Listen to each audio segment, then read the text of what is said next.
আসসালামু আলাইকুম গাইস, সবাই কেমন আছেন? আশা করি সবাই ভালো আছেন। তো তাজু ভাই 2.0 পক্ষ থেকে আপনাদের সকলকে অনেক অনেক প্রীতি ও শুভেচ্ছা। তো তাজু ভাই কেমন আছেন? ইনশাল্লাহ আল্লাহ পাকের ইচ্ছে অনেক ভালো আছে আমি। আপনি কেমন আছেন? হ্যাঁ, আলহামদুলিল্লাহ আমি ভালো আছি। আসলে আমরা এখানে আসার আগে তাজু ভাই বলছিল যে আমার সেই বাল্যকালের স্কুল মুন্সিপাড়া সরকারি প্রাথমিক বিদ্যালয়, এখানে তাজু ভাইয়ের যে নাম লেখা শিখেছে আর কি, যে দুই একটা অক্ষর গান শিক্ষা হয়েছে আর কি তাজু ভাই এই স্কুল থেকে আর কি। তো ওর ইচ্ছায় কিন্তু আমরা এখানে আসলাম আর কি।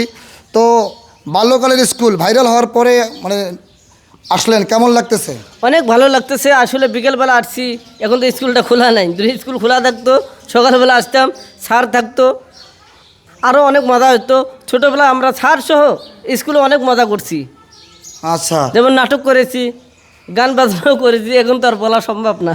আচ্ছা আচ্ছা আসলে আমরাও দেখেছি গাইস। আসলে যখন স্কুলে 26শে মার্চে ওই স্কাউট করা হতো আর কি, 26শে মার্চের অনুষ্ঠানের জন্য আর কি, তখন কিন্তু তাজুকে কৌতুক অভিনেতা হিসেবে কিন্তু স্যারেরা ছোট ছোট নাটক করাতো আর কি, ডিসপ্লে করাতো আর কি, দেখেছি আর কি। দারুণ করতো, মানুষ মজা পাইতো।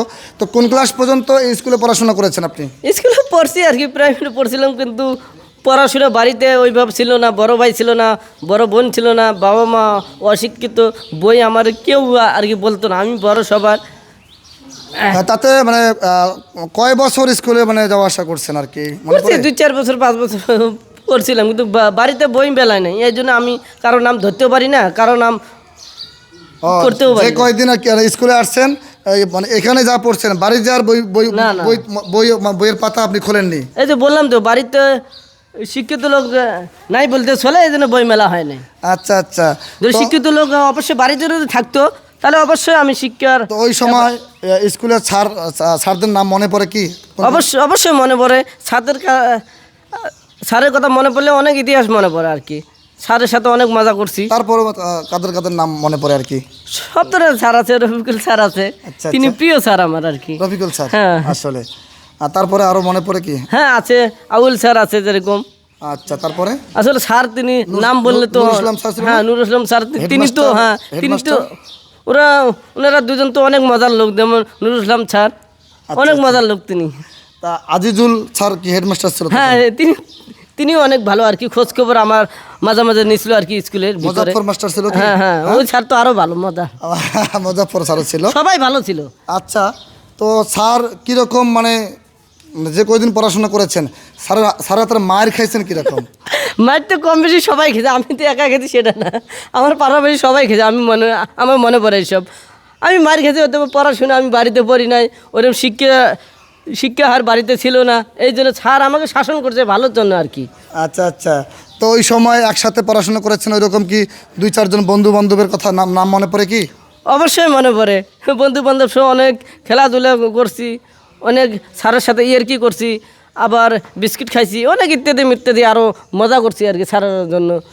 আর স্যার ছোটোবেলায় গান বলতে বলছিল, আমি কিন্তু স্যার গান পারি না, কই 1 লাইনও বলো, 1 লাইন করে গান বলছিলাম, এইভাবে মজা করছিলাম আর কি। ও আচ্ছা, আসলে আমিও কিন্তু এই স্কুলের মানে ছাত্র।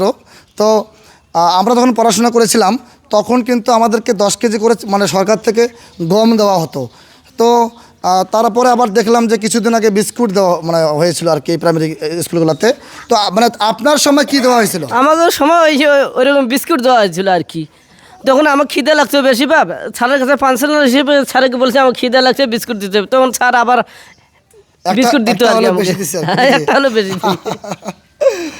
তো মানে ওই যে সময় পড়াশোনা করেছেন ওই সময় কি মানে কোনো ছড়া মনে পড়ে? ছড়া মানে যেমন কবিতা বলে ওই সময় অবশ্যই মনে পড়ে। দর্শকের উদ্দেশ্যে একটা কবিতা বলবেন আর কি। আমার তো ওরকম পড়াশোনা নাই, ওইরকম মনে পড়ে রে 1 লাইন 2 লাইন যতটুকু মনে পড়ে। ফুল তুলেতে যায়, এরকম ইত্যাদি। আচ্ছা আচ্ছা, অসংখ্য ধন্যবাদ গাইস। তো আমরা তাজু ভাইয়ের আরও কোনো স্মৃতিময় স্থানে গিয়ে আপনাদের সামনে আমরা হাজির হব। সে নাগাদ আপনাদের সকলের সুস্বাস্থ্য এবং দীর্ঘায়ু কামনা করে আজকের মতো বিদায় নিচ্ছি। আল্লাহ হাফেজ। আবারও দেখা হবে সুন্দর ভিডিওতে, আবার মজা হবে। ধন্যবাদ।